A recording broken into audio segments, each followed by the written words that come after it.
Hear the children asking, where to now? When rainbows are crying, it seems somehow we're not really trying now. Podcasting from a town called Manalapan, New Jersey, this is That Oneness Guy, a podcast covering the many aspects and elements that embody oneness. I am your host, Danny Rongo. Welcome. As an author, playwright, singer-songwriter, and activist, I am spreading my message of oneness basically to anyone who will listen. You are listening now to episode number 6. Oneness includes our planet, so where to now? In episode 1, which was a basic introduction to oneness, I discussed and showed you how I can prove in many ways that we are connected, but specifically from the standpoint of our bodies and our humanness. In episode 2, I relayed how oneness in its truest sense goes beyond our bodies and resonates to our very source, which we know is your God, spirit, or what I like to call stevels. In episode number 3, I spoke about a specific compartment of oneness, and that was the importance of the words and the name that is I am. In episode number 4, I discussed how coming to terms with acceptance for everything our lives present to us can help us better understand oneness. And in episode number 5, I shifted slightly from specific compartments of oneness to discuss how the simple nature of the opposites and ironies that we see in life can help us better understand oneness. So first, as always, I'd like to introduce you to the track you just heard for today's introduction. That was a song of mine called Where To Now, that is featured on one of my earlier CDs called 2 Songs for 2 Causes, which can be found on either on my website, DannyRongo.com, iTunes, Amazon, or any of your favorite downloading sites. I'll also be closing out this episode with another section of that song. So, okay, episode number 6. Oneness includes our planet, so where to now? Let's do this. I don't believe that you can have an honest conversation about oneness and not include the planet where we all reside, or what I like to call our Mother Earth. As spiritual beings living out this human experience of ours, there's no better place than good old planet Earth, right? Now, as I mentioned in my last episode regarding the ironies that we see in life, for example, from having just the right levels of oxygen to breathe, along with an abundance of food and water, it's safe to say that this planet of ours is tailor-made for us. Wouldn't you agree? I mean, seriously, do you think it's a coincidence that the planet we all reside upon allows us to breathe and function properly? No. Again, it is all part of that divine design that I referenced in the last episode. So, as we've come to accept those terms and oneness in general, we have to include our planet, our Mother Earth, in this discussion. Now, as it pertains to this beautiful blue sphere of ours, we are up against some very struggling times. We've all seen, heard about, and some have experienced the violent storms we've been plagued with recently. It is truly no joke, folks, and honestly scares the hell out of me. What concerns me the most regarding these storms is the frequency at which they now occur, right? And it's not just the frequency, but I guess geographically where these storms are occurring as well. It seems that these storms are occurring right on top of each other and in places where they never have before. Now, I remember as a kid growing up in New Jersey, let's say that the 60s through the 80s, we had distinct seasons. Typically, winter would start around the winter solstice date or mid-December. We had snow and cold temperatures, But the temperatures always seem to hover at or around freezing. Now, what do we get nowadays, right? We get single digits with wind chills 5 and 10 degrees below zero.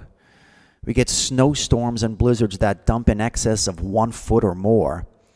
And let's not forget the recent rash of nor'easters that the East Coast has been crushed by. Speaking of, we are in the midst of one as I am speaking these words.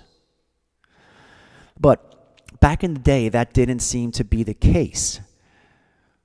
Winter was winter and would last through March, like the saying went, and would typically come in like a lion and go out like a lamb. And that always got us excited as we would head into spring, right? Which seemed to always start by, say, April per se, and would give us those beautiful 50 and 60 degree days. Flowers would start to bloom. You would shed the winter clothes and break out the lighter jackets and sweaters. We always had to help Mom with the ritual of spring cleaning that had to be done in our home. That's how I always knew it. Spring always seemed to be the initiation of life for me, especially after getting through the cold winter. And back then, spring typically lasted right through May and June. Now, back in those days, every kid knew what was coming as soon as the month of June came around, right? The end of school, yeah. And of course, the greatest days of youth in general, which was summertime. Now, summer back in those days seemed to tie in exactly to the duration of our break from school, like 2 full months, right? You know, didn't it always seem like summer only lasted for July and August? I guess maybe because we all dreaded the return back to school. But I remember back in those days, we would get high temperatures of 85, maybe 90. That always seemed about as hot as it would get. Nowadays, forget about it. What do we get? We get triple-digit temperatures with the heat index over 105 degrees, right? Now, hold on. Let's take a moment and reflect on that terminology for just 1 second. Temperatures started to get so out of hand that the meteorologists had to invent a term to help explain the correlation of heat coupled with humidity. Ergo, the heat index, right? They had to invent it. But that wasn't the case back in the day. And as sure as the month of August would come to an end, we as kids would immediately begin our ascension into depression because we knew that September meant back to school, right? Now, the funny thing was that as soon as we got to September, we immediately sensed a change in temperature, especially at night when it got much cooler. And there was no mistaking it. September meant cooler temps and back to school. Now, do you remember the term Indian summer? Well, back in those days, that was related to having warmer days in the months of September and October. Because by that time, we were so accustomed to much cooler days, right? But typically, the month of October would usher in fall right on cue.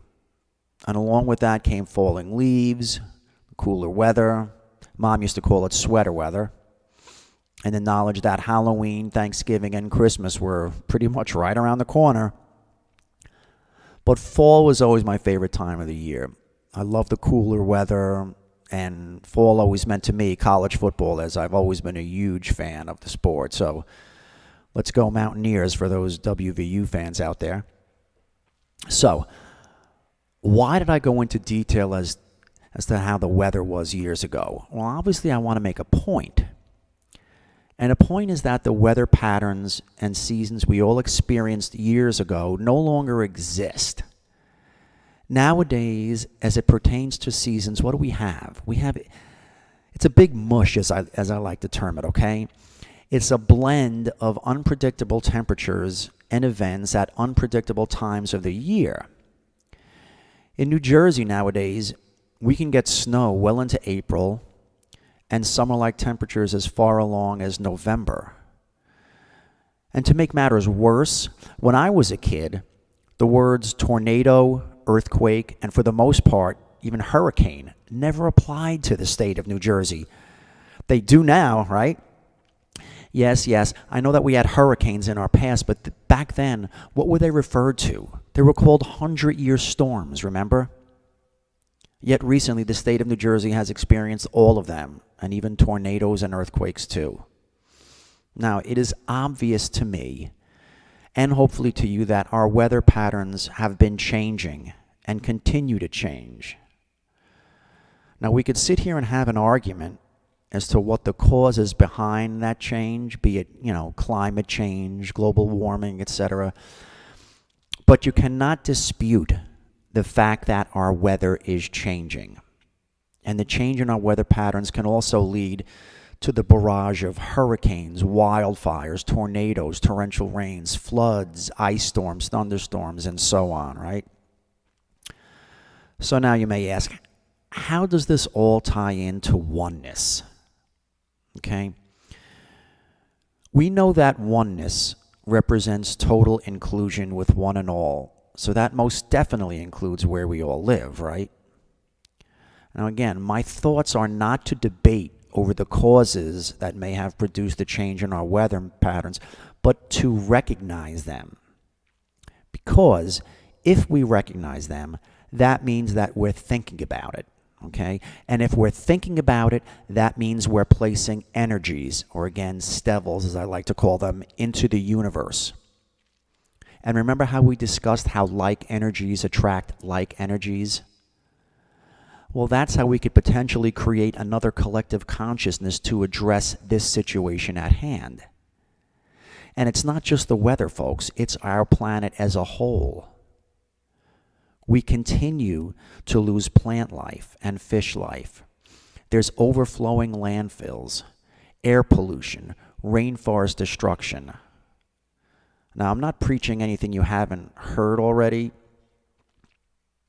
Think about it, right? We inhabitants here, just like Mother Earth, it isn't faring too well either. Now, I know there's a population out there who believes that the Earth as a living organism will tend and take care of itself. I, for one, believe that. But that's my really long-term prognosis, like a billion years or so down the road. No, my friends, my biggest concern when discussing our planet and our weather patterns is for our children. Okay? And let's say the next 20 to 50 years, okay? Because we've seen these patterns change so drastically in the past 30 years or so.